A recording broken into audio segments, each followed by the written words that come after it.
Hi, I'm Riho from tulevik.EU, and I got this interesting email today where someone had seen my posts on Reddit on some marketing topics on the game dev subreddit, and they thought it looked like I knew what I was talking about, so they looked me up, looked my game up, and then decided to contact me and ask me some questions.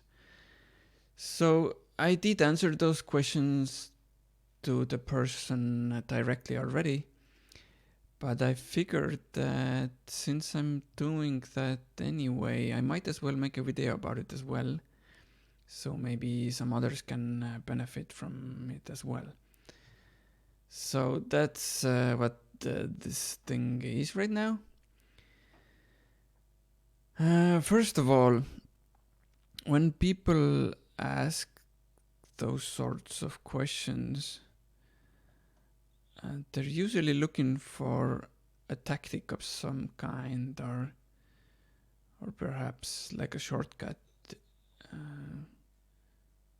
But those don't really work the way they might think they do.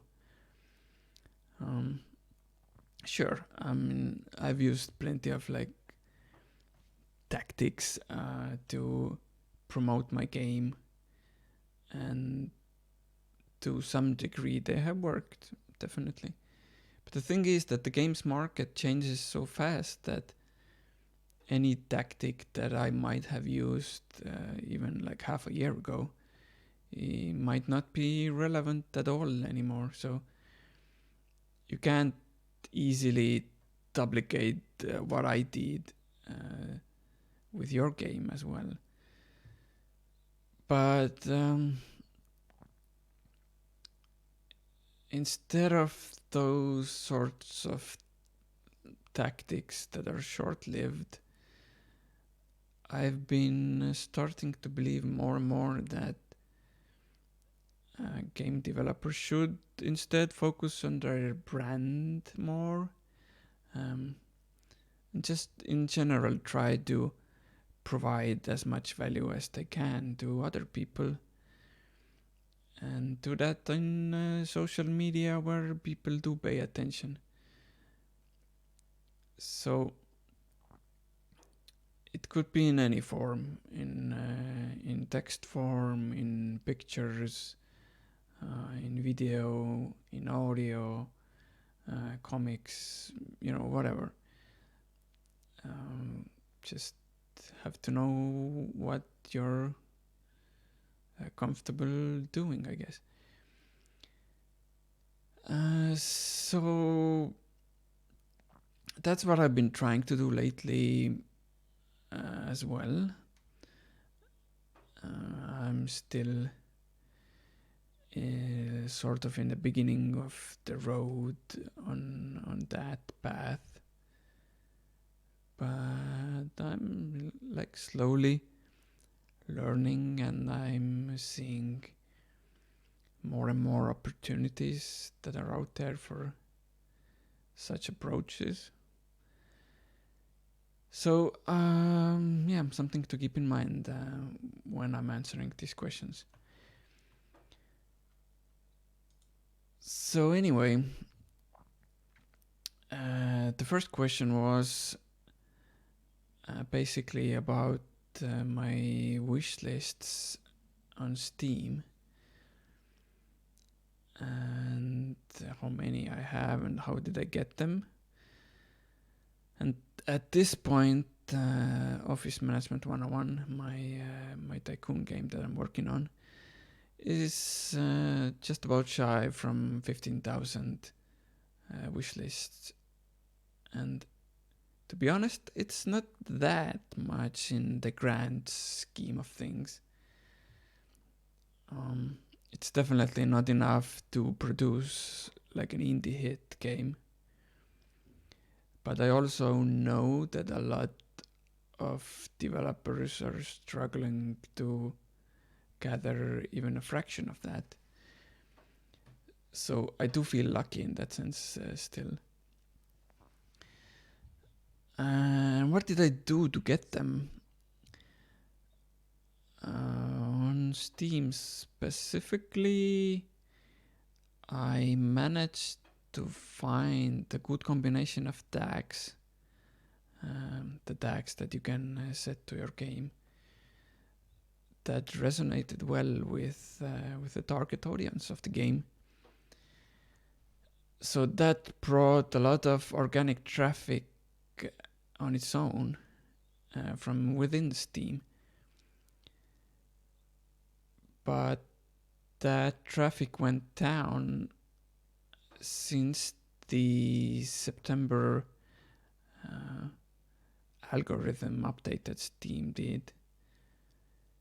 So now it's not doing nearly as well anymore with gathering wish lists, and most of the wish lists now, or even like the whole traffic now, is coming from outside of Steam, or at least from people who have heard of the game from other sources and then look it up on Steam and then wishlist it. Okay, so the second question was, what do you believe grew the most amount? Grew the followers the most amount, I guess, is what they're trying to ask there. And how did I target them and reach them? And again, this is something that worked for me because I was at the right place at the right time. But Office Management 101 really took off originally on GameJolt, which is a free games site. Well, now it also sells games, but back then it was a free game site. And I just made a page there and posted screenshots, blog posts, GIFs of the game. And since the platform wasn't as crowded then, and there definitely was, in general, not only on GameJolt, but in general, there was a big demand for tycoon games. Because there didn't exist many of those, or at least not any new ones, when I started working on my game. So I noticed like high demand but low supply on the market, and I was also a fan of such games. So it was like a no-brainer to decide and make a game in that genre myself. But of course, over the years, a lot has changed. There's a lot of more games now in that genre that have come out in recent years. And also GameJolt has changed a lot since then, and that's gotten more crowded. So I don't think that approach would work anymore at all. But in addition to that, I also did all kinds of things, and I think I've been like good at adopting new platforms where people are not, well, people are paying attention, but there's not a lot of content. So I blogged on IndieDB, the indie database. Engaged a lot of developers and fans early on Twitter. I was an early adopter of Discord. I made a channel from my company. Let's see what else. Last year I released a demo on itch.io, so that also was a good boost. And doing all those small things over the years, they just add up. So yeah, but definitely it's easier to get attention with certain games than it is with others, or certain art styles or whatnot. So I think games that involve simulations or enable players' creativity, those tend to do better on the average. So that helps, I think, as well. And then he asked for more tips or useful advice when first starting to market your game. And some of the tips that I gave were just to have patience. It definitely is going to take a lot of time to build something meaningful. Another thing that I thought the other day is how developer and fan relationships are a two-way street. You can't just blast your stuff through a loudspeaker and hope it catches on. But you also have to listen to your audience, get to know them, get to know what their interests are, what they're paying attention to. In addition to that, some of the platforms that are getting more organic reach these days are LinkedIn and TikTok. So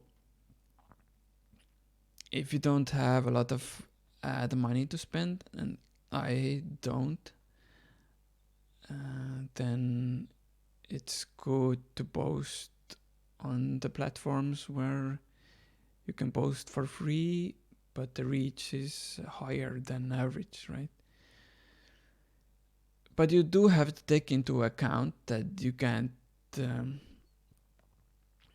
just take the same approach as you might on some other platforms. But you have to tailor it to the platform itself. So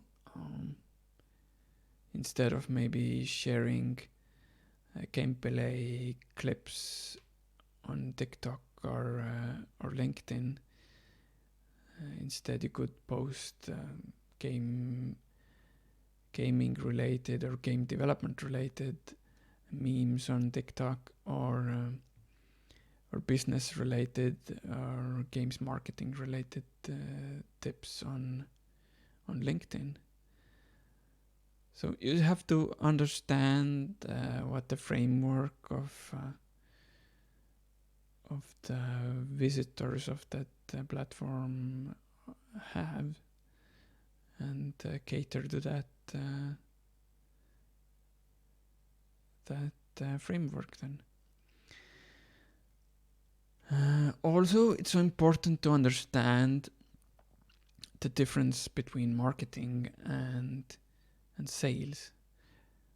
A lot of game developers, I think, tend to concentrate more on the sales side, which means they're pitching their game in hopes of converting the person to a paid customer. While in marketing, you'd be more building your brand or reputation or awareness over time. So you should keep that in mind as well. Yeah, those were basically the 3 questions that he asked. So I hope this has been useful for someone else as well. And if you think these sorts of videos could be something that I should do more in the future, then let me know. You can contact me any way you can find me, either in these comments or email me or wherever. And if you have any questions that you want me to answer, either about marketing, about game development, programming, I don't know, about living in Estonia, where I'm from, about my game, whatever. If there's anything like that you would like me to answer, then just ask away, and I'm here, happy to answer. So again, thanks for watching, and I'll hopefully see you around. Bye.